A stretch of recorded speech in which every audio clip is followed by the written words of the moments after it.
Hari itu masih terasa begitu jelas di ingatanku. Hari ketika aku resmi menjadi istri dari lelaki yang dulu begitu gigih mengejarku. Aku masih bisa merasakan degup jantungku ketika ijab kabul selesai diucapkan, suara para saksi yang serentak mengatakan sah, dan senyum lega yang tersungging di wajahnya. Senyum itu begitu hangat, membuatku merasa seakan aku adalah wanita paling beruntung di dunia. Aku percaya, saat itu, dialah takdirku. Pernikahan kami berlangsung sederhana namun penuh cinta. Tidak ada pesta mewah dengan ribuan tamu, hanya keluarga dekat, sahabat, dan beberapa tetangga yang datang. Namun bagiku, itu sudah lebih dari cukup. Yang penting adalah rasa bahagia yang membuncah di dalam dada. Aku tersenyum sepanjang hari, dan setiap kali aku menoleh ke arahnya, ia selalu menatapku dengan pandangan yang penuh arti, seolah berkata, "Kini kau sepenuhnya milikku." Hari-hari setelah pernikahan pun terasa indah. Setiap pagi ia selalu menemaniku sarapan, bahkan seringkali ia sendiri yang menyiapkan teh hangat untukku. Aku merasa dimanjakan.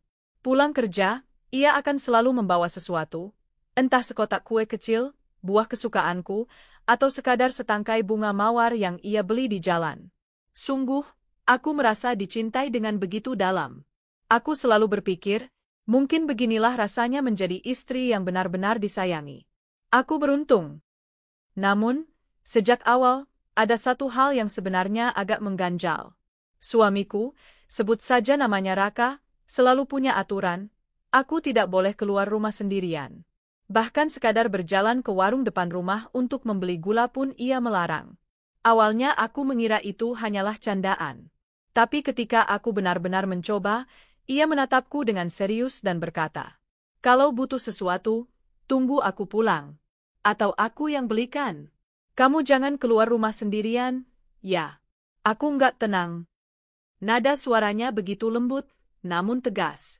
Ada ketulusan dalam matanya, seolah ia benar-benar khawatir bila aku keluar sendiri. Aku, yang kala itu sedang dimabuk cinta, menganggapnya hal romantis.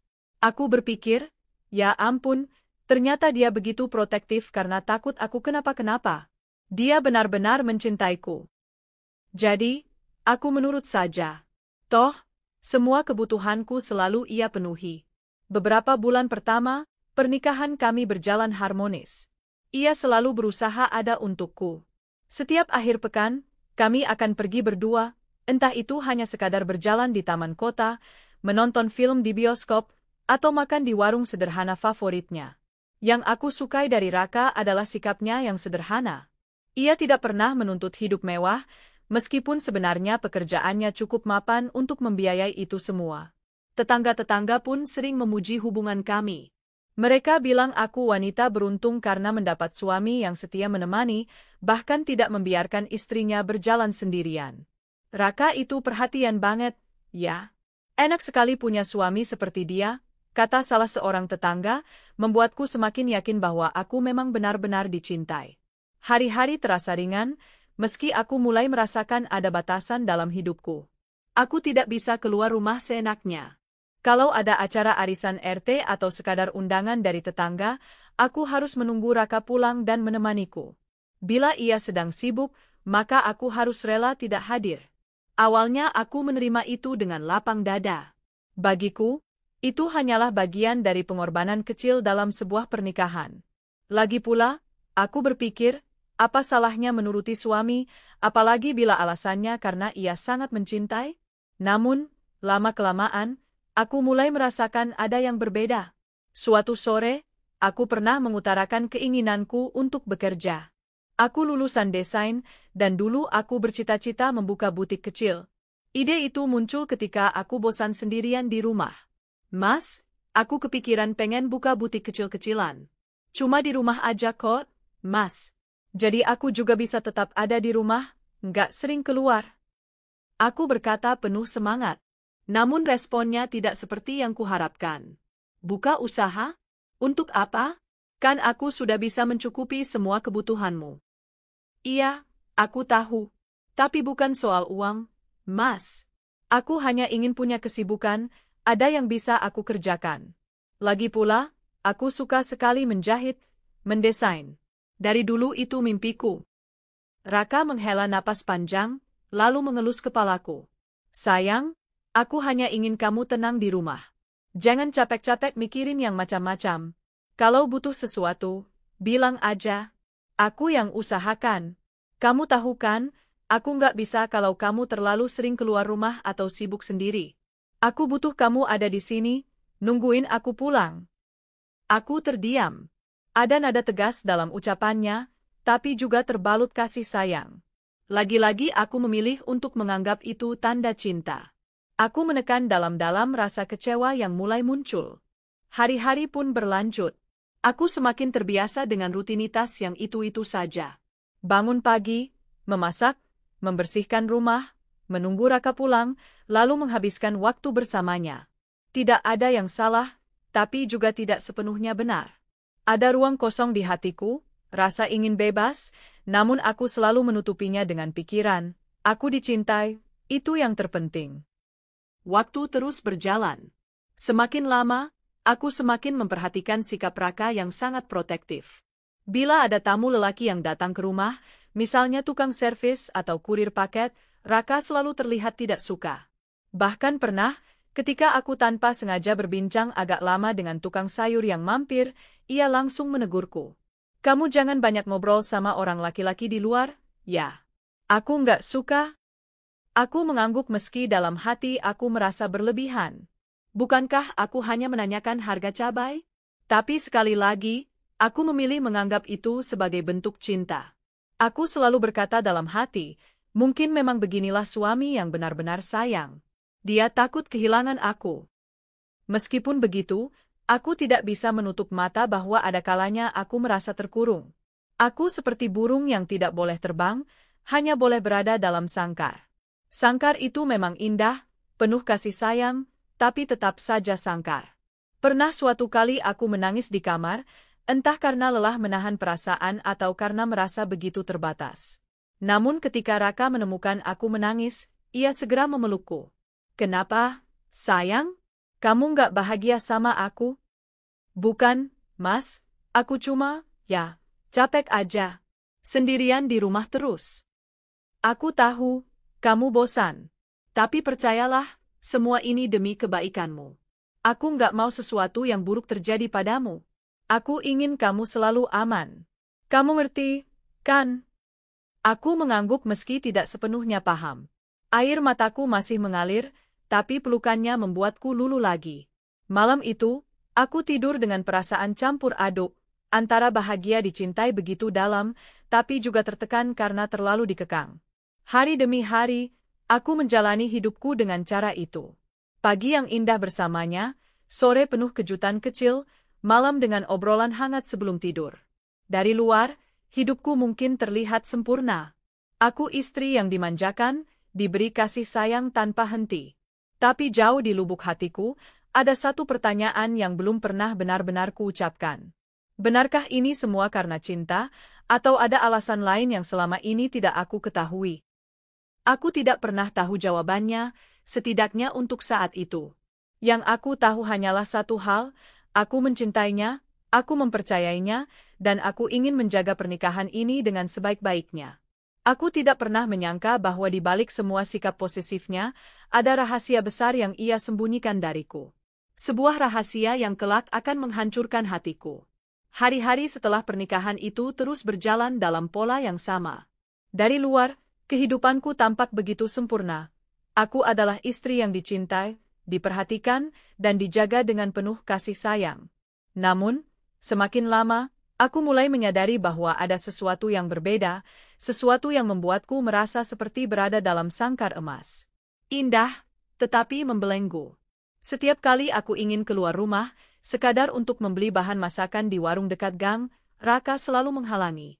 Tunggu aku pulang, nanti aku temani, katanya suatu pagi ketika aku hendak mengambil dompet. Tapi aku cuma mau beli sayur sebentar, Mas. Paling juga 5 menit. Enggak usah, ya. Aku nggak tenang kalau kamu keluar sendiri. Mending tunggu aku pulang kerja. Aku mendesah pelan, tapi akhirnya menuruti ucapannya. Aku selalu kalah oleh tatapan matanya yang begitu serius, seolah apa yang ia larang adalah hal yang mutlak. Aku ingin membantah, Tapi hatiku menahan. Toh, aku selalu menganggap itu tanda cintanya yang begitu besar. Awalnya, aku masih bisa menerima. Aku berpikir, mungkin Raka memang tipe lelaki yang protektif. Aku mencoba memahami bahwa setiap orang punya cara berbeda dalam mencintai. Namun, lama-kelamaan, aku mulai merasa seperti kehilangan sebagian dari diriku. Aku dulu terbiasa aktif. Sebelum menikah, aku sering pergi ke kampus, ikut komunitas desain, jalan-jalan bersama sahabat, bahkan bekerja paruh waktu di butik kecil. Hidupku penuh warna. Tapi setelah menikah, aku hanya bisa menatap dunia dari balik jendela rumah. Waktu terasa begitu lambat. Setiap pagi aku bangun, memasak sarapan, lalu membereskan rumah. Setelah itu, aku duduk menunggu Raka pulang. Sesekali aku mengisi waktu dengan menjahit atau membaca buku, tapi tetap saja ada ruang hampa di hatiku. Tetangga-tetangga sering berkegiatan bersama. Ada arisan RT, gotong royong membersihkan selokan, atau sekadar berkumpul sore hari sambil bercengkerama. Aku jarang sekali bisa ikut. Bila aku ingin datang, Raka harus menemaniku. Dan bila ia sedang sibuk, maka aku harus rela absen. Kenapa kamu nggak pernah ikut arisan, Mbak? Tanya seorang tetangga dengan ramah suatu sore. Aku hanya bisa tersenyum canggung. Suami saya sibuk, Bu. Jadi saya jarang keluar. Mereka mengangguk, meski aku tahu ada tatapan heran di mata mereka. Aku pun memilih untuk tidak memikirkan itu terlalu jauh. Aku kembali meyakinkan diriku sendiri, tak apa. Semua ini demi cinta. Aku dicintai, dan itu yang terpenting. Suatu malam, Raka pulang lebih larut dari biasanya. Ia bilang ada pekerjaan mendadak. Aku percaya, karena memang pekerjaan kantornya kadang menuntut lembur. Namun ada sesuatu yang terasa janggal malam itu. Ketika masuk rumah, ia tampak sedikit gelisah. Kemejanya kusut, wajahnya lelah, dan ia menyimpan ponselnya dengan cepat begitu aku mendekat. Mas, kamu capek banget? Kok kelihatan buru-buru? Tanyaku. Iya, tadi banyak kerjaan. Aku langsung pulang, nih. Kamu udah makan? Katanya sambil mengalihkan pembicaraan. Aku tidak berpikir macam-macam, tapi rasa penasaran mulai muncul. Mengapa ia terlihat begitu tergesa-gesa menyembunyikan ponselnya? Biasanya, ia santai saja. Malam itu aku tidak bisa tidur nyenyak. Aku mencoba menguatkan hati dengan pikiran positif. Mungkin aku terlalu sensitif. Dia hanya sibuk kerja. Jangan menuduh macam-macam. Namun, kejadian serupa kembali terulang beberapa kali. Ia sering menerima telepon diam-diam, keluar rumah sebentar tanpa alasan jelas, lalu kembali dengan wajah seperti menutupi sesuatu. Aku merasa ada jarak tipis yang mulai tumbuh di antara kami. Sebuah dinding tak kasat mata yang tidak bisa kutembus. Selain rasa curiga, ada hal lain yang semakin kuat dalam diriku, keinginan untuk bebas. Aku rindu berjalan sendirian, merasakan udara segar tanpa harus menunggu suamiku. Aku rindu berbelanja sayur sambil menawar harga, bercakap ringan dengan ibu-ibu di pasar, atau sekadar berjalan ke toko kain untuk mencari inspirasi desain. Aku merasa seperti kehilangan kebebasan yang paling sederhana. Pernah suatu kali aku memberanikan diri bicara lagi pada Raka. Mas, aku boleh nggak keluar sebentar besok? Aku cuma mau ke toko kain. Aku ingin coba bikin baju baru. Ia menatapku lama. Tatapannya tajam, seolah mengukur niatku. Kamu nggak bisa tunggu aku? Aku bisa temani kamu ke sana. Tapi aku tahu Mas sibuk kerja. Aku janji nggak lama kok, paling cuma sebentar. Ia menghela napas panjang, lalu meraih tanganku. Sayang, tolong ngerti aku. Aku nggak bisa tenang kalau kamu keluar sendiri. Dunia di luar sana nggak selalu aman. Aku cuma ingin melindungimu. Kata-katanya manis, bahkan terdengar seperti janji cinta yang indah. Tapi jauh di dalam hatiku, aku merasa ada yang janggal. Bukankah cinta seharusnya memberi rasa aman, bukan justru membatasi? Aku tidak sendirian dalam merasakan keanehan itu. Beberapa tetangga mulai berbisik-bisik, meski tidak secara langsung padaku. Aku pernah mendengar dua ibu-ibu berbicara di depan rumahku ketika mereka lewat. Kasihannya, si Rani. Jarang sekali kelihatan keluar rumah. Iya, padahal masih muda. Kayaknya terlalu dijaga sama suaminya, ya? Aku pura-pura tidak mendengar, tapi ucapan itu menusuk hatiku. Benarkah aku terlihat seperti orang yang terkurung? Aku mencoba menepis semua itu dengan alasan cinta. Aku berkata pada diriku sendiri, tidak apa-apa, aku kan memang istri. Tugas istri adalah menuruti suami. Kalau dia larang, pasti demi kebaikan. Namun, di sisi lain, benih keraguan mulai tumbuh. Aku tidak bisa membohongi diriku selamanya. Suatu malam, aku mencoba membuka obrolan lebih serius. Mas, aku sebenarnya sedih. Aku ingin lebih bebas. Aku rindu keluar rumah, rindu punya kegiatan. Aku merasa seperti sendirian di rumah seharian. Apa Mas nggak kasihan sama aku? Raka terdiam cukup lama. Wajahnya menegang. Kamu nggak bahagia sama aku? Tanyanya dengan suara pelan tapi menusuk. Bukan begitu, Mas. Aku bahagia. Aku cuma ingin sedikit ruang untuk diriku sendiri. Ia langsung berdiri, berjalan mondar-mandir dengan wajah murung. Aku kerja keras siang malam buat kamu. Aku kasih semua yang kamu butuhkan. Tapi kamu masih merasa kurang? Kamu mau apa lagi? Aku tercekat. Nada suaranya keras, berbeda dari biasanya. Aku menyesal sudah membuka pembicaraan itu. Maaf, Mas. Aku nggak bermaksud begitu. Aku aku cuma kangen aktivitas aja. Ia menatapku lama, lalu akhirnya mendekat dan memelukku. Sayang, aku minta maaf kalau aku keras barusan. Aku cuma takut kehilanganmu. Aku nggak bisa bayangkan kalau ada yang macam-macam sama kamu di luar sana. Kamu itu segalanya buat aku. Tangisku pecah di pelukannya. Aku bingung harus merasa bagaimana, tersentuh oleh kata-katanya, atau semakin curiga karena sikapnya terlalu berlebihan. Malam itu aku terjaga lama. Kata-kata Raka berulang di kepalaku, aku takut kehilanganmu, kamu segalanya buat aku. Kalau memang benar begitu, mengapa aku merasa cintanya seperti rantai, bukan pelukan? Mengapa aku merasa terkekang, bukan dilindungi? Aku tidak punya jawaban. Aku hanya tahu bahwa ada sesuatu yang ia sembunyikan. Entah apa, tapi aku bisa merasakannya. Perasaan itu semakin kuat ketika beberapa hari kemudian aku kembali mendapati Raka menerima telepon diam-diam. Aku sempat melihat nama di layar ponselnya sebelum ia buru-buru menutupnya. Nama itu bukan rekan kerjanya yang biasa, bukan juga teman dekat yang kukenal. Aku tidak berani bertanya. Aku takut kalau pertanyaanku justru membuatnya marah lagi. Jadi aku memilih diam, menahan semua rasa penasaran dan sakit di dalam dada.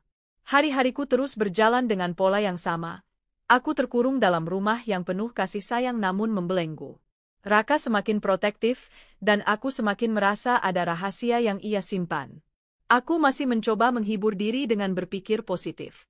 Aku masih ingin percaya bahwa semua ini semata-mata karena cinta. Tapi jauh di dalam hatiku, aku mulai sadar, ada alasan lain yang tidak ku ketahui. Sesuatu yang membuatnya begitu takut bila aku keluar rumah sendiri. Aku tidak tahu apa itu, tapi aku tahu cepat atau lambat aku akan menemukan jawabannya. Dan ketika itu terjadi, mungkin hidupku tidak akan pernah sama lagi. Sudah hampir setahun aku menjalani kehidupan sebagai istri Raka. Dari luar, rumah tangga kami terlihat harmonis. Orang-orang masih sering berkomentar bahwa aku wanita beruntung karena memiliki suami yang selalu ada, selalu menjaga, dan tidak pernah membiarkan istrinya berjalan sendirian. Aku hanya bisa tersenyum, meskipun jauh di dalam hati, aku merasakan sesuatu yang tak bisa kujelaskan dengan kata-kata. Sikap Raka semakin lama semakin membuatku bingung. Ia masih penuh perhatian, masih sering membawakanku bunga atau makanan kecil, masih mengajakku jalan berdua setiap akhir pekan. Namun, di balik semua itu, ada sisi lain dirinya yang semakin terlihat, sisi penuh rahasia. Awalnya aku tidak terlalu memperhatikan. Aku tahu, pekerjaan Raka memang kadang menuntut komunikasi di luar jam kerja. Tapi belakangan, telepon-telepon itu terasa berbeda. Seringkali ia menerima panggilan di ruang tamu, lalu tiba-tiba beranjak keluar rumah atau ke teras dengan alasan, lebih jelas sinyalnya di sana. Aku pernah mendengar samar suaranya, terdengar menenangkan, namun juga penuh tekanan. Sudah kubilang, nanti aku urus, sabar dulu, ya, begitu katanya suatu malam. Aku ingin bertanya siapa yang menelepon, tapi aku menahan diri. Aku takut ia tersinggung atau marah. Aku memilih bersembunyi di balik alasan, mungkin itu memang urusan kantor. Namun, semakin sering itu terjadi, semakin sulit bagiku untuk menutup mata. Telepon itu tidak hanya datang di malam hari. Siang hari pun, bahkan saat kami sedang bersama, tiba-tiba ia beranjak hanya untuk menjawab panggilan. Selalu dengan wajah serius, selalu dengan nada suara rendah yang membuatku penasaran. Suatu kali aku beranikan diri. "Mas, siapa yang sering telepon malam-malam itu?" "Klien kantor, ya?" tanyaku dengan nada hati-hati. Ia sempat terdiam sepersekian detik, lalu tersenyum tipis. "Iya, ada urusan kerja. Kamu nggak usah khawatir, ya?" Jawabannya singkat, terlalu singkat. Seolah ia tidak ingin aku menggali lebih dalam. Selain telepon, kebiasaannya pulang larut juga semakin sering. Jika dulu ia hampir selalu pulang tepat waktu, kini jam 10 malam sudah menjadi hal biasa. Aku mencoba bertanya, "Mas, kenapa akhir-akhir ini sering pulang malam? Ada proyek baru di kantor?"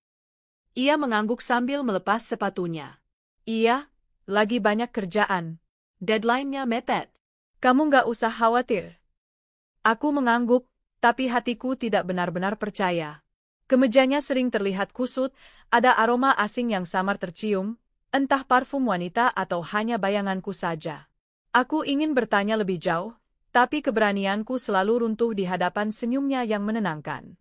Puncak kecurigaanku datang ketika suatu sore aku sedang merapikan baju Raka di lemari, dan ponselnya yang ia letakkan di meja bergetar.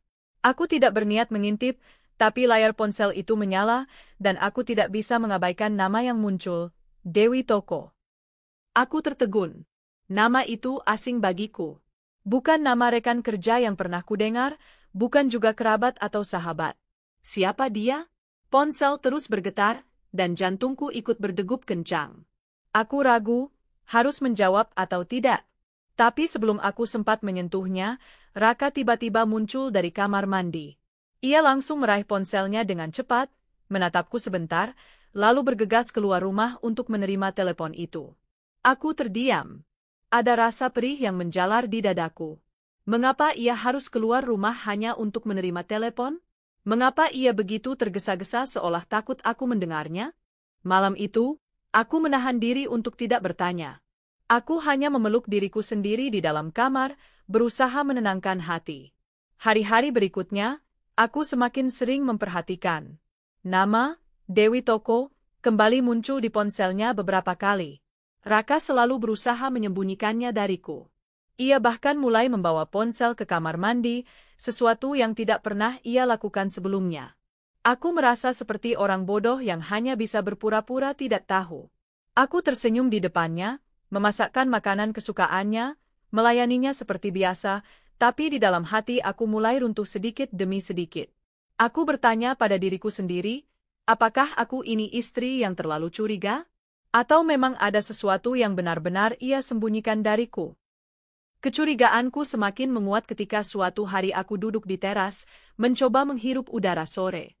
Seorang tetangga, Bu Ratna, lewat sambil membawa belanjaan. Ia menyapaku dengan ramah. "Mbak Rani, kok jarang sekali keluar rumah? Sehat, kan?" Aku tersenyum kaku. "Iya, sehat, Bu.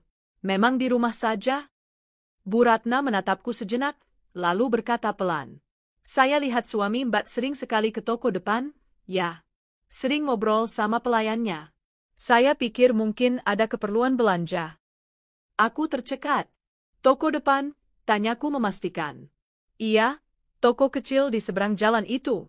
Saya lihat beberapa kali. Ya mungkin memang ada urusan belanja saja, sih."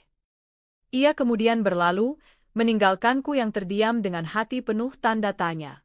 Kata-kata Bu Ratna menghantam kepalaku sepanjang sore itu. "Raka sering ke toko depan? Ngapain? Bukankah biasanya ia tidak pernah suka aku keluar rumah, bahkan hanya untuk belanja kecil? Lalu kenapa ia sendiri sering ke toko itu?" Pertanyaan-pertanyaan itu berputar tanpa henti. Aku mencoba mengingat, apakah aku pernah melihatnya membeli sesuatu dari toko itu. Tapi aku tidak pernah melihatnya membawa belanjaan yang jelas. Jadi, apa yang sebenarnya ia lakukan di sana? Beberapa hari kemudian, aku akhirnya melihat dengan mata kepalaku sendiri. Dari jendela rumah, aku melihat Raka berdiri di depan toko kecil itu. Ia sedang berbicara dengan seorang wanita muda, pelayan toko yang dimaksud. Mereka tampak serius, bahkan sesekali wajah Raka terlihat tegang. Aku terpaku di balik jendela. Aku tidak bisa mendengar apa yang mereka bicarakan, tapi gestur tubuh mereka jelas menunjukkan sesuatu yang lebih dari sekadar urusan belanja. Raka terlihat mencoba menenangkan wanita itu, sementara wanita itu sesekali menunduk dengan wajah muram. Dadaku berdegup kencang. Ada rasa takut yang tiba-tiba muncul, rasa takut bahwa semua kecurigaanku benar adanya. Malamnya, aku tidak bisa menahan air mata. Aku menangis pelan di bawah selimut, berusaha agar Raka tidak mendengarnya. Aku takut konfrontasi. Aku takut jika aku bertanya, ia akan marah, atau lebih buruk lagi, ia akan membenarkan semua ketakutanku. Aku hanya bisa menulis di buku harianku. Aku merasa seperti orang asing di rumahku sendiri. Suamiku, lelaki yang kucintai, menyimpan sesuatu dariku. Sesuatu yang besar, sesuatu yang aku belum siap mengetahuinya. Tapi aku tahu, sepandai-pandainya dia menyembunyikan, aku pasti akan menemukannya. Hari-hariku kini dipenuhi dengan kecurigaan. Setiap telepon yang ia terima, setiap kali ia keluar rumah, setiap tatapan matanya, semua membuatku bertanya-tanya. Siapakah wanita itu? Apa hubungannya dengan Raka? Aku masih berusaha menenangkan diriku dengan berkata bahwa mungkin semua itu hanyalah salah paham. Namun jauh di dalam hatiku, aku tahu kebenaran akan segera terungkap. Dan aku harus bersiap, meskipun aku belum tahu bagaimana aku akan menghadapi kenyataannya. Pagi itu terasa berbeda dari biasanya. Entah kenapa, aku bangun dengan hati yang berat, seperti ada firasat bahwa sesuatu akan terjadi. Raka berangkat lebih awal, katanya ada rapat pagi di kantor. Aku mengantarnya sampai pintu, lalu kembali ke dalam rumah. Biasanya, sebelum berangkat ia akan memastikan semua kebutuhan rumah sudah terpenuhi, agar aku tidak perlu keluar. Namun kali ini, ia tampak terburu-buru. Ia bahkan lupa menanyakan apakah ada belanjaan yang harus dibeli. Aku tersenyum getir. Mungkin inilah kesempatan yang selama ini kucari. Aku sudah lama ingin keluar rumah sendiri, meski hanya sebentar. Aku ingin merasakan udara bebas, berjalan di jalanan kecil, menyapa tetangga, seperti dulu sebelum aku menikah. Aku mengambil dompet kecilku, menutup pintu rumah, dan melangkah keluar. Rasanya aneh, seperti pertama kali seorang burung keluar dari sangkarnya. Angin pagi menyapa wajahku, suara ayam berkokok di kejauhan, dan langkah-langkah kecilku di atas aspal terasa seperti musik yang menenangkan. Aku berjalan ke pasar kecil di ujung jalan. Rasanya canggung, karena sudah lama aku tidak pernah keluar sendirian. Beberapa ibu-ibu menyapaku dengan ramah. Wah, Mbak Rani, akhirnya keluar juga. Lama sekali nggak kelihatan. Aku hanya tersenyum. Iya, Bu, lagi mau beli sayur? Mereka tersenyum sambil melanjutkan belanja. Aku mencoba menikmati momen itu. Melihat warna-warni sayuran, mendengar tawar-menawar, merasakan hiruk-pikuk sederhana yang dulu selalu kusukai. Aku membeli beberapa sayuran, cabai, tomat, bayam, dan tahu. Hanya sedikit, sekadar alasan untuk bisa berjalan keluar rumah. Saat hendak pulang, aku bertemu dengan seorang tetangga yang cukup dekat, Bu Sinta. Ia dikenal ramah dan suka berbagi cerita. Ia menatapku dengan ekspresi kaget bercampur bingung. Rani? Ya ampun, akhirnya aku ketemu kamu. Aku kira kamu sakit, soalnya jarang keluar rumah. Aku tersenyum kecil. Alhamdulillah sehat, Bu. Memang jarang keluar aja. Bu Sinta menatapku sejenak, lalu mendekat, menurunkan suaranya. Rani, aku sebenarnya nggak enak ngomong, tapi kamu harus tahu. Jantungku berdetak kencang. Tahu apa, Bu? Suamimu, Raka. Dia sebentar lagi akan menikah lagi. Dengan pelayan toko di depan rumahmu itu. Aku terdiam. Dunia seakan berhenti berputar. Suaraku tercekat. Apa, maksudnya, Bu? Bu Sinta menarik napas panjang. Aku dengar dari orang-orang, dan katanya memang sudah ramai dibicarakan. Pelayan toko itu, hamil. Dan orang yang menghamilinya adalah suamimu. Keluarga perempuan itu menuntut Raka bertanggung jawab. Jadi, mau nggak mau, dia harus menikahinya. Tanganku bergetar hebat. Sayuran yang kugenggam hampir jatuh. Mungkin. Bu, jangan bercanda. Bu Sinta menatapku dengan penuh iba. Aku tahu ini berat buat kamu, tapi aku juga nggak tega kalau kamu nggak tahu apa-apa. Semua orang sudah mulai tahu, Ran. Cepat atau lambat, kabar ini akan sampai ke telingamu juga. Aku tidak sanggup berkata apa-apa lagi. Rasanya kakiku kehilangan tenaga. Dunia di sekitarku menjadi buram. Suara pasar, tawa orang-orang, bahkan aroma bumbu dan sayuran tiba-tiba hilang dari kesadaranku. Aku berjalan pulang dengan langkah gontai, membawa kantong plastik yang terasa begitu berat padahal isinya hanya beberapa sayur. Setiap langkah terasa menyayat hati. Kata-kata Bu Sinta terus terngiang di kepalaku, suamimu sudah menghamili wanita itu. Dia akan menikahinya. Air mataku menetes tanpa bisa kutahan. Aku mencoba menghapusnya dengan tangan, takut terlihat orang. Aku tidak ingin tetangga lain melihatku rapuh. Sampai di depan rumah, aku berhenti sejenak. Dari jauh, aku bisa melihat toko kecil itu. Di sana, pelayan toko yang dimaksud sedang berdiri, merapikan dagangan. Perutnya terlihat sedikit membuncit. Aku menatapnya lama, dan tiba-tiba semua kepingan puzzle yang selama ini kusimpan di dalam hati tersusun dengan sendirinya. Telepon-telepon misterius, pulang larut malam, sikap tergesa-gesa, alasan protektif yang berlebihan agar aku tidak keluar rumah. Semua masuk akal sekarang. Ia tidak ingin aku tahu. Ia tidak ingin aku bertemu dengan kenyataan yang ada tepat di depan rumahku sendiri. Malam itu, aku tidak berkata apa-apa pada Raka. Ia pulang seperti biasa, tersenyum, memelukku, dan bertanya apakah aku sudah makan. Aku hanya mengangguk, pura-pura lelah, lalu masuk kamar. Aku tidak sanggup menatap matanya. Bagaimana bisa ia masih bersikap seolah semuanya baik-baik saja, padahal hatiku hancur berkeping-keping? Aku menangis diam-diam di bawah selimut. Sakitnya melebihi apapun yang pernah kurasakan. Orang yang paling kupercaya, orang yang kupikir mencintaiku dengan tulus, ternyata selama ini menyimpan pengkhianatan terbesar. Aku menulis lagi di buku harianku. Hari ini aku tahu. Rahasia itu akhirnya terbuka. Suamiku, lelaki yang begitu posesif, ternyata bukan karena cinta. Ia hanya takut aku tahu kebusukan yang ia sembunyikan. Hatiku hancur. Aku tidak tahu apa yang harus kulakukan. Aku tidak bisa menegurnya, karena aku tahu semua sudah terlambat. Beberapa hari berikutnya, aku hidup dalam kepura-puraan. Aku tetap memasak untuknya, tetap tersenyum ketika ia bicara, tetap melayaninya seperti istri seharusnya. Namun di dalam hati, aku sudah tidak lagi sama. Aku mulai sering berbicara dengan diriku sendiri. Kenapa, Mas? Bukankah kau bilang aku segalanya untukmu? Bukankah kau melarangku keluar rumah demi cintamu? Ternyata semua bohong. Ternyata kau hanya takut aku tahu. Teganya kau, Mas, teganya kau menghancurkan hatiku. Aku berusaha mencari alasan untuk bertahan. Mungkin ia hilaf, mungkin ia dipaksa, mungkin ada situasi yang tidak ku ketahui. Tapi setiap kali aku melihat toko kecil itu, setiap kali aku teringat cerita Bu Sinta, hatiku kembali remuk. Kabar itu ternyata semakin ramai. Aku tidak perlu bertanya, tetangga-tetangga sendiri mulai berbisik ketika aku lewat.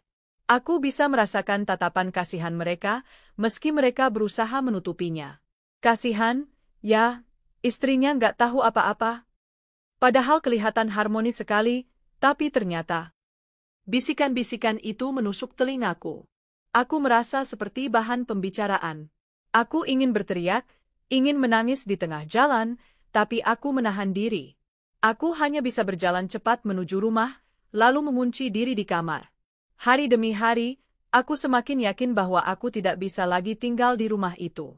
Aku tidak bisa hidup bersama seseorang yang telah menghancurkan kepercayaanku. Aku tahu, jika aku bertahan, aku hanya akan semakin tersiksa. Malam itu, setelah Raka tertidur lelap, aku duduk di meja kecil dengan secari kertas di hadapanku. Aku menulis sebuah surat. Tanganku gemetar, Air mataku jatuh membasahi kertas, tapi aku terus menulis. Dalam surat itu, kutuangkan semua rasa sakitku. Aku menulis bahwa aku tahu semuanya, bahwa aku tidak bisa lagi berpura-pura. Aku menulis bahwa aku akan pergi, tanpa pamit, tanpa menoleh ke belakang. Aku menulis bahwa aku tidak akan pernah kembali. Ketika selesai, aku melipat surat itu, meletakkannya di atas meja, lalu menatap wajah Raka yang tertidur. Untuk terakhir kalinya, aku mengelus wajahnya, meski hatiku penuh luka. Selamat tinggal, Mas. Semoga kau bahagia dengan pilihanmu. Aku akan pergi, dan aku tidak akan pernah kembali. Subuh itu, aku pergi meninggalkan rumah dengan membawa sedikit barang. Aku tidak menoleh lagi, meski hatiku terasa perih. Aku tahu, hidupku akan berubah selamanya. Aku tidak tahu kemana aku akan pergi, tapi aku yakin satu hal, aku lebih memilih berjalan dalam ketidakpastian daripada tinggal dalam kebohongan. Subuh itu masih gelap ketika aku bangun. Raka masih terlelap di sampingku, napasnya teratur, wajahnya tenang seolah tidak pernah menyimpan kesalahan. Aku menatapnya lama, mencoba mencari secuil alasan untuk bertahan.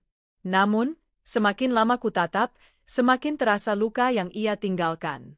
Aku mengingat kembali semua yang kudengar dari Bu Sinta, semua bisikan tetangga, semua tanda-tanda yang selama ini kutolak untuk percaya. Dan kini, aku tak bisa lagi mengingkari kenyataan. Lelaki yang kucinta, lelaki yang kujaga dengan sepenuh hati, telah mengkhianatiku dengan wanita lain. Bukan sekadar perselingkuhan biasa, tapi sampai meninggalkan jejak, seorang anak yang tumbuh dalam rahim orang lain. Aku menarik napas panjang, menoleh ke meja kecil tempat suratku sudah kusiapkan malam sebelumnya. Surat itu singkat, tapi setiap kataku tulis dengan darah dan air mata. Aku menuliskannya bukan untuk membuatnya merasa bersalah, tapi untuk meninggalkan jejak terakhir bahwa aku pernah ada di hidupnya. Mas Raka, aku menulis surat ini ketika kau sedang tertidur. Aku tahu, saat kau membacanya nanti, aku sudah tidak ada di rumah ini lagi. Aku pergi, Mas. Bukan karena aku tidak mencintaimu, tapi justru karena aku terlalu mencintaimu, hingga aku tidak sanggup lagi melihatmu berpura-pura di hadapanku. Aku tahu semuanya, Mas. Aku tahu tentang perempuan itu, pelayan toko di depan rumah kita. Aku tahu kau telah menghamilinya, aku tahu keluarganya menuntutmu bertanggung jawab, aku tahu sebentar lagi kau akan menikahinya. Aku tahu, dan aku hancur. Hatiku remuk, Mas. Semua janji, semua kata cinta yang kau ucapkan, semuanya kini terasa kosong. Kalau benar aku adalah cintamu, seharusnya tidak ada ruang untuk orang lain. Tapi kenyataannya, aku hanya istri yang kau sembunyikan dari kebenaran. Kau mengekangku bukan karena cinta, tapi karena takut aku tahu rahasiamu. Teganya kau, Mas, aku tidak bisa bertahan dalam rumah ini lagi. Aku tidak bisa menjalani hidup berpura-pura bahagia ketika kenyataannya aku hanya menjadi istri yang dikhianati. Karena itu, aku memilih pergi. Jangan mencariku, jangan menghubungiku. Aku sudah tidak ingin kembali. Aku ingin membuka hidup baru, hidup yang lebih jujur, meski tanpa dirimu. Selamat tinggal, Mas. Semoga kau bahagia dengan pilihanmu. Aku pergi, membawa luka, tapi aku juga pergi membawa tekad untuk sembuh. Aku tidak akan kembali. Rani. Tanganku gemetar ketika menaruh surat itu di atas meja, tepat di samping cangkir kopi yang biasanya kupersiapkan untuk Raka setiap pagi. Kali ini aku tidak membuatkan kopi. Biarlah ia bangun dan menemukan surat itu, lalu menyadari semuanya telah terlambat. Aku mengambil satu koper kecil yang sudah kupersiapkan. Hanya berisi beberapa baju, buku harian, dan sedikit uang tabungan yang diam-diam kusimpan selama beberapa tahun. Tidak banyak, tapi cukup untukku memulai langkah pertama. Dengan hati berat, aku berjalan menuju pintu. Kakiku terasa begitu lemah, seolah enggan melangkah meninggalkan rumah yang pernah menjadi saksi cinta dan tawa kami. Aku memutar kunci perlahan, agar tidak membangunkan Raka. Lalu, dengan langkah pelan, aku melangkah keluar. Ketika pintu tertutup di belakangku, aku berhenti sebentar, menatap rumah itu untuk terakhir kalinya. Rumah yang dulu kupikir akan menjadi tempatku menua bersama suamiku, kini hanya menjadi penjara kenangan yang menyakitkan. Air mataku jatuh, tapi aku menghapusnya cepat. Aku tidak boleh menoleh lagi. Aku berjalan di jalanan kecil dengan koper kecil di tangan. Matahari belum sepenuhnya muncul, udara masih dingin. Hanya ada suara ayam berkokok dan azan subuh yang baru saja selesai. Aku tidak tahu akan kemana. Aku hanya berjalan, mengikuti langkah kakiku sendiri. Rasanya seperti melangkah ke jurang yang gelap, tapi lebih baik daripada terus tinggal dalam kebohongan. Ketika sampai di ujung jalan, aku menoleh sebentar ke arah toko kecil itu. Perempuan itu belum membuka tokonya, mungkin masih tidur, mungkin sedang bermimpi tentang pernikahan yang akan segera ia jalani. Aku tersenyum pahit. Ambillah, Mbak. Ambil suamiku. Aku sudah tidak membutuhkannya lagi. Tujuanku pertama adalah rumah orang tuaku.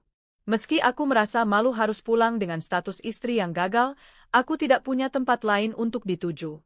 Ibu terkejut melihatku datang pagi-pagi dengan membawa koper. Matanya langsung penuh tanda tanya. Rani? Ada apa, Nak? Kenapa bawa koper? Aku tidak bisa menahan tangis. Aku langsung memeluk ibu erat-erat. Bu, aku nggak kuat lagi. Aku ditinggalin, Bu. Raka punya perempuan lain. Dia sudah menghamilinya. Ibu terdiam, lalu mengelus punggungku dengan lembut.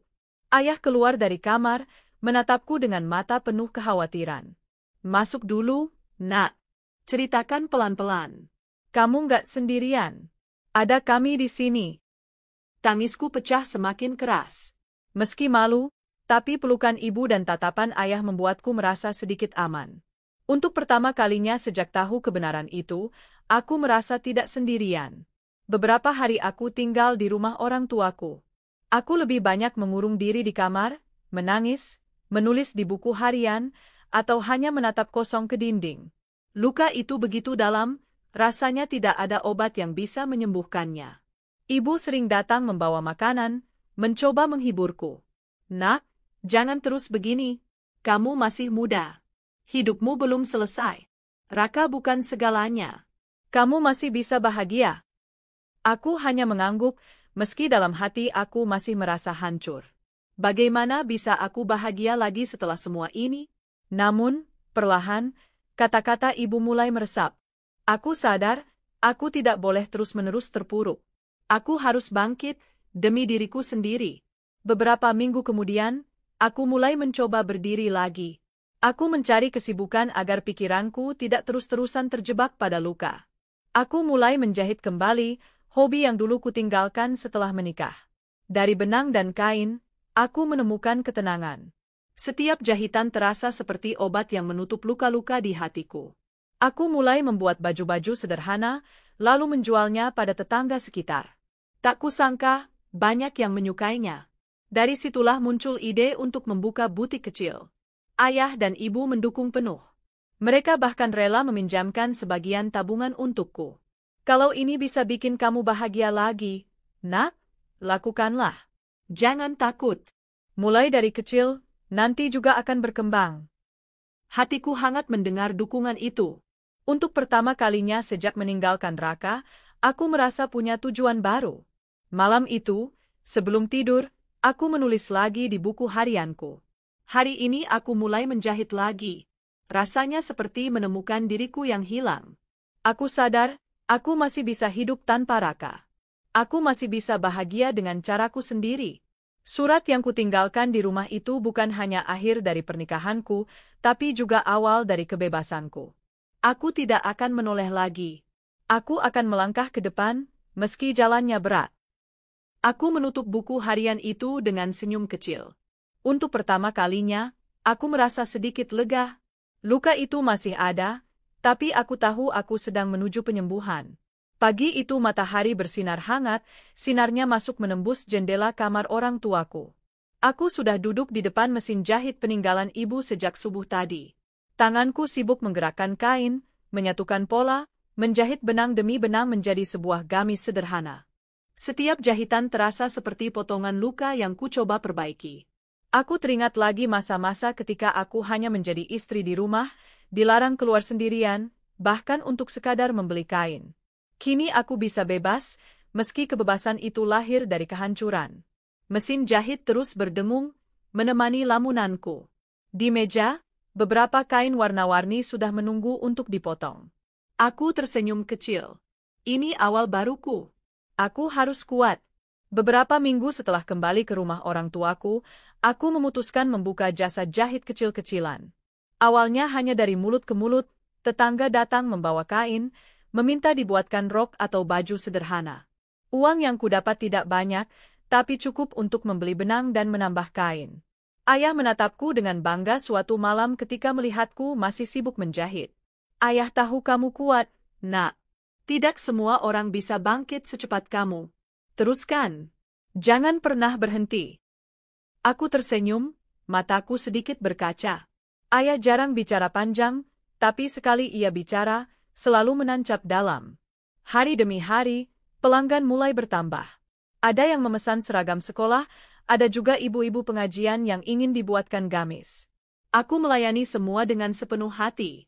Kadang aku lembur sampai larut malam, tapi tak pernah terasa sia-sia. Ibu selalu setia mendampingiku. Kadang ia ikut membantu menggunting kain, atau sekadar membuatkan teh hangat ketika aku terlalu lelah. Nak, dulu waktu kamu kecil, kamu sering mainin kain-kain sisa milik ibu. Ibu nggak nyangka sekarang kamu beneran jadi penjahit. Aku tertawa kecil. Mungkin memang ini jalan hidupku. Ayah bahkan membantu membuat rak kayu sederhana di ruang depan rumah. Biar ada tempat pajang hasil jahitanmu.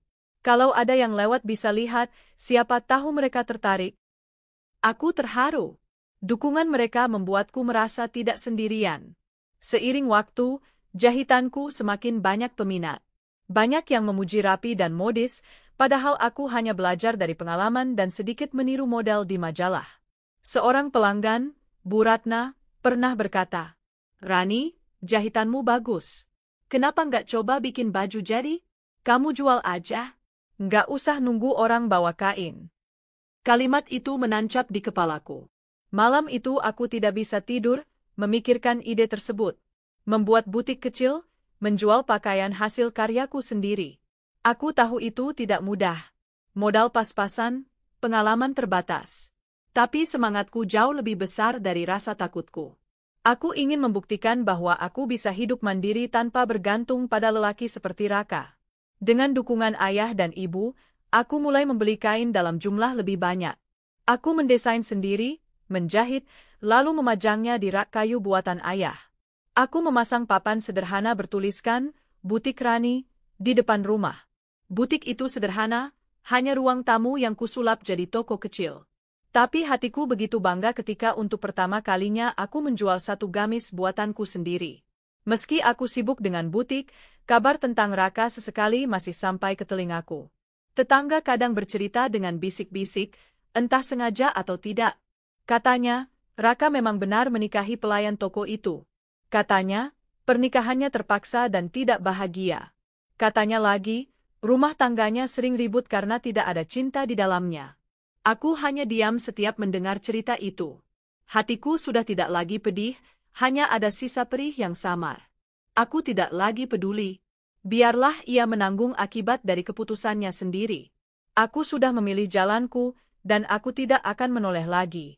Suatu sore, aku sedang menata pakaian di butik ketika seorang pria masuk.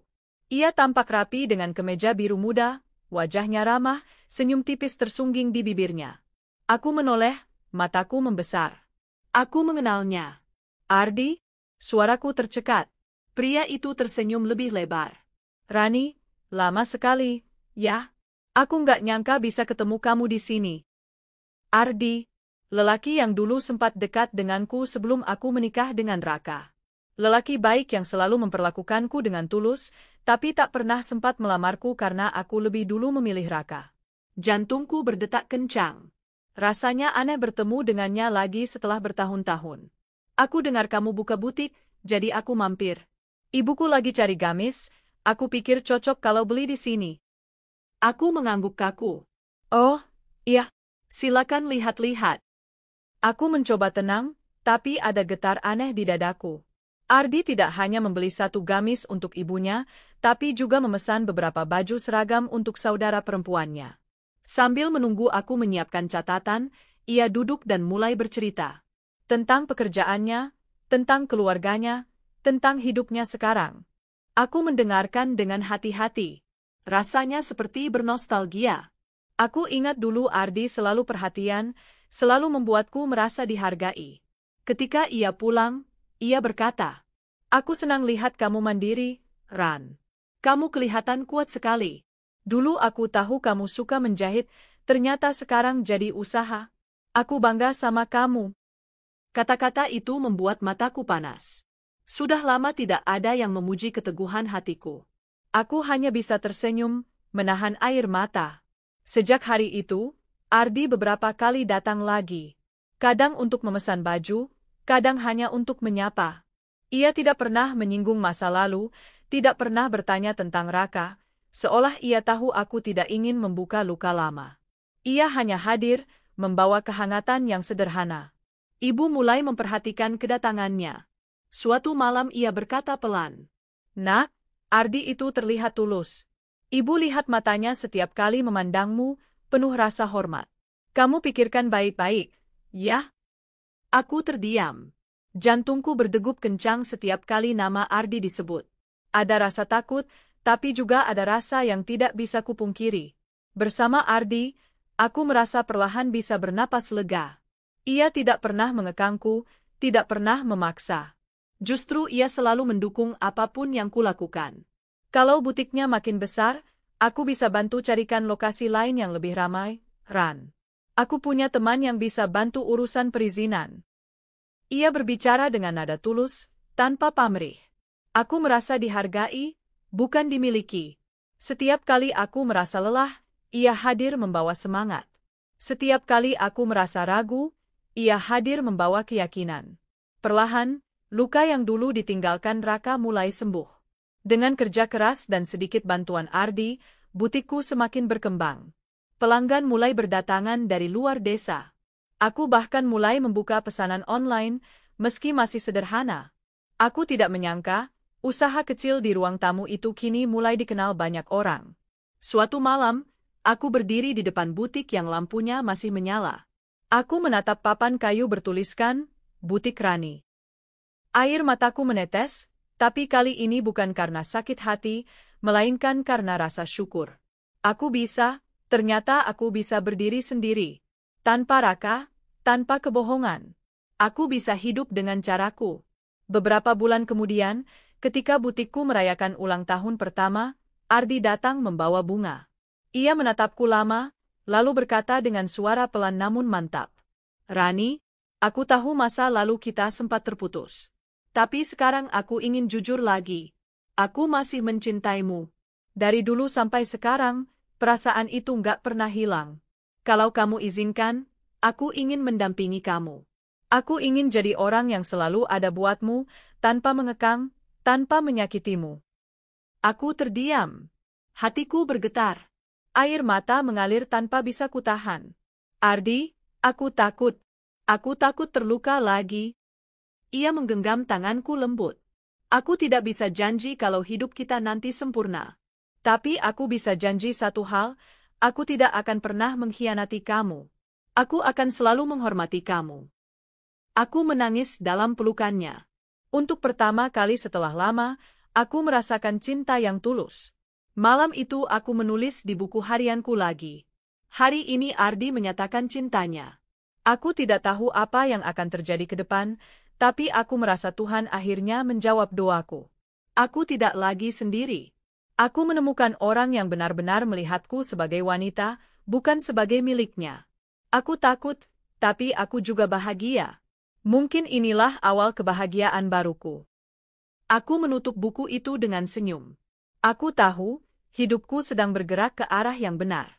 Malam itu aku duduk di depan mesin jahit, bukan untuk menjahit pesanan, melainkan untuk menjahit gaun pengantin, gaunku sendiri. Tanganku bergetar setiap kali jarum menembus kain putih gading. Rasanya campur aduk, bahagia, haru, sekaligus tak percaya. Aku teringat perjalanan panjang yang kulalui. Dari seorang istri yang terkungkung, penuh luka karena pengkhianatan, hingga kini berdiri di jalan baru, siap melangkah ke pernikahan yang berbeda. Pernikahan dengan cinta yang tulus, Beberapa minggu setelah ia mengungkapkan perasaan, Ardi datang bersama keluarganya ke rumah orang tuaku. Duduk di ruang tamu sederhana, ia berbicara dengan penuh hormat kepada ayah dan ibu. "Pak, Bu, izinkan saya melamar Rani. Saya tahu masa lalunya tidak mudah, tapi saya tidak melihat itu sebagai beban. Justru saya ingin mendampingi Rani, membahagiakan dia, dan membangun hidup bersama." Ayah menatap Ardi lekat-lekat, seolah ingin memastikan kesungguhan kata-katanya. Lalu beliau mengangguk pelan. "Nak Ardi, Rani sudah pernah jatuh dan terluka. Jangan biarkan itu terulang lagi. Kalau kamu berani janji menjaga dia, ayah tidak akan menolak." Ardi menunduk hormat. "Saya janji, Pak." Ibu menatapku dengan mata berkaca. Aku mengangguk kecil, lalu tersenyum. Dan hari itu ditetapkanlah hari pernikahan kami. Butik kecilku berubah jadi tempat paling sibuk. Para tetangga, pelanggan, bahkan sahabat-sahabatku datang membantu. Ada yang menyiapkan dekorasi, ada yang melipat undangan, ada yang memasak untuk acara nanti. Aku sendiri memilih menjahit gaunku. Kalau aku pakai gaun dari tanganku sendiri, itu artinya aku benar-benar merajut takdirku yang baru, begitu kataku pada ibu. Gaun itu sederhana, potongan anggun dengan rendah halus di bagian lengan, tidak mewah tapi penuh makna. Setiap jahitan seolah menutup luka lama dan membuka jalan baru. Ardi kadang datang diam-diam melihat prosesnya. Ia selalu tersenyum melihatku sibuk. "Gaunmu pasti cantik sekali. Aku tidak sabar melihatmu memakainya." Hatiku bergetar tiap kali mendengar kata-katanya. Hari itu pun tiba. Matahari bersinar lembut, seolah ikut memberi restu. Di halaman rumah, tenda sederhana berdiri, dihiasi bunga-bunga segar yang ditata tetangga dengan penuh semangat. Aku duduk di kamar, menatap pantulan diriku di cermin. Gaun itu kini melekat di tubuhku. Rambutku ditata sederhana dengan hiasan melati. Air mataku menetes tanpa kusadari. Ibu masuk dan memelukku. "Kamu cantik sekali, Nak. Kamu pantas bahagia."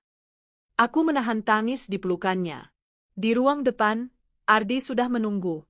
Aku berjalan perlahan menuju pelaminan. Degup jantungku makin kencang ketika aku melihat senyumnya. Senyum yang hangat, tulus, tanpa beban. Ijab kabul berlangsung hikmat. Suara Ardi mantap ketika mengucap akad. Dan ketika penghulu berkata, "Sah," semua orang bersorak bahagia. Aku menangis, kali ini bukan karena luka, tapi karena syukur. Setelah acara selesai, ketika tamu mulai berkurang, aku melihat sosok yang tak asing berdiri di kejauhan. "Raka." Ia datang, dengan penampilan acak-acakan. Hatiku sempat bergetar, tapi bukan karena cinta, melainkan karena kenangan. Ia mendekat pelan, lalu berkata dengan suara serak, "Rani, selamat. Kamu terlihat bahagia." Aku menatapnya tanpa marah, tanpa dendam. "Terima kasih, Mas. Aku memang bahagia. Semoga kamu juga bisa menemukan jalannya sendiri." Ia menunduk, tak sanggup menatapku lama. Lalu pergi, tanpa menoleh lagi. Aku menarik napas lega. Itu mungkin terakhir kalinya aku melihatnya. Dan di sana, aku benar-benar menutup buku lama yang penuh luka. Pernikahan kami sederhana, tapi penuh kehangatan. Malam pertama setelah resepsi, aku dan Ardi duduk berdua di beranda, menikmati angin malam. "Aku bahagia sekali, Ran," katanya sambil menggenggam tanganku. "Aku juga," jawabku dengan senyum kecil. Tidak ada janji muluk-muluk di antara kami. Hanya saling berpegang, saling menghormati. Itu sudah lebih dari cukup. Hari-hari berikutnya dipenuhi tawa dan kerja sama. Ardi sering membantuku di butik, bahkan ikut belajar menjahit dasar. "Biar kalau benangmu habis, aku bisa bantu masang," katanya sambil tertawa. Aku tertawa bersamanya. Sungguh, hal-hal kecil seperti ini yang membuatku merasa benar-benar dihargai. Dengan dukungan Ardi, butikku semakin besar. Ia membantu mengurus perizinan, mencari lokasi baru di pusat kota kecil kami. Butik itu kemudian pindah ke ruko sederhana, lebih luas, lebih ramai. Aku mempekerjakan beberapa penjahit lokal, memberi mereka pekerjaan dan penghasilan. Rasanya bahagia sekali bisa berbagi rezeki. Orang-orang mulai mengenal butik Rani bukan hanya di kampung, tapi juga di kota sebelah.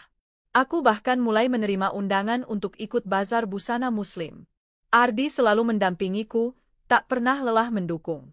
Aku bangga sekali padamu, Ran.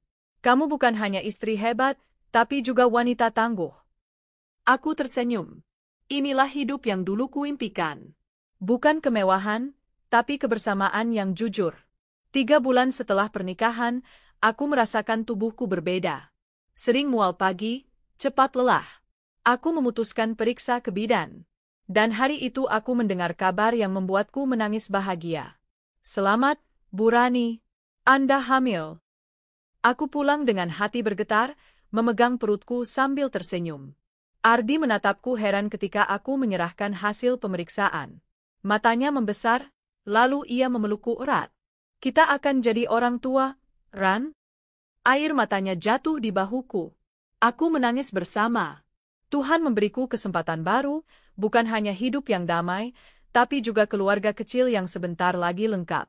Setiap malam aku sering duduk di beranda, mengusap perutku yang perlahan membesar. Aku berbicara pelan, seolah janin di dalam sudah bisa mendengar. Nak, Mama dulu pernah terluka. Tapi sekarang Mama bahagia.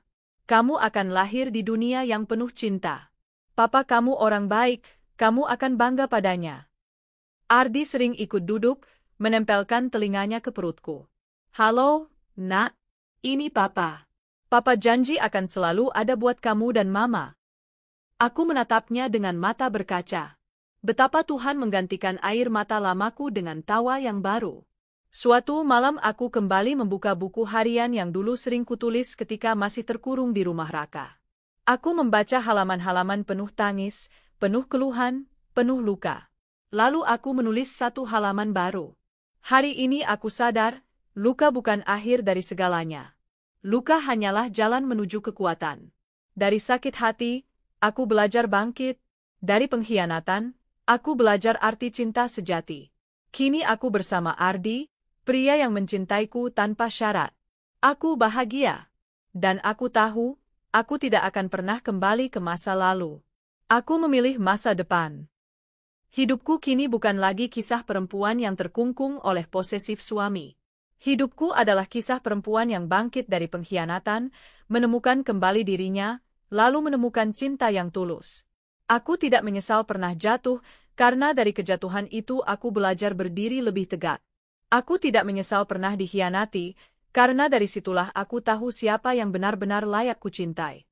Dan kini, di samping Ardi, dengan butik yang terus berkembang, dengan kehidupan baru yang menanti, aku yakin, bahagia itu ada. Bahagia bukan berarti tanpa luka, tapi ketika kita memilih untuk sembuh dan melangkah ke depan. Hidup selalu punya cara mengejutkan kita. Ada masa ketika aku merasa dunia runtuh. Suami yang kucinta ternyata menyembunyikan rahasia, meninggalkanku dengan luka dan kehancuran. Saat itu aku yakin bahagia sudah bukan milikku lagi. Namun, waktu dan keberanian untuk pergi membuatku mengerti. Kehilangan bukan akhir, melainkan pintu menuju awal yang baru. Aku pernah menjadi perempuan yang terkurung, tak boleh keluar rumah tanpa izin.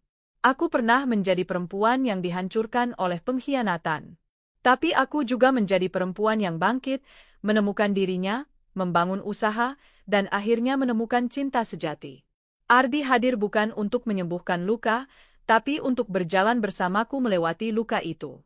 Ia menerima masa laluku, menemaniku menata masa depan, dan memberi arti baru pada kata, rumah. Bukan lagi penjara, tapi tempat untuk pulang dengan hati tenang. Kini, dengan butik yang berkembang, dengan bayi yang akan lahir, aku tahu, bahagia itu nyata.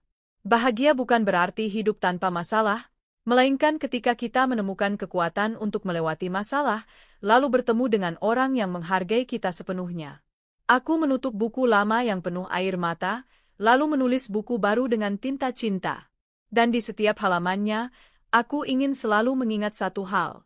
Terkadang, jalan menuju kebahagiaan memang harus melewati luka. Tapi luka itu bukan untuk membuat kita hancur, melainkan untuk menuntun kita menemukan cinta yang sesungguhnya.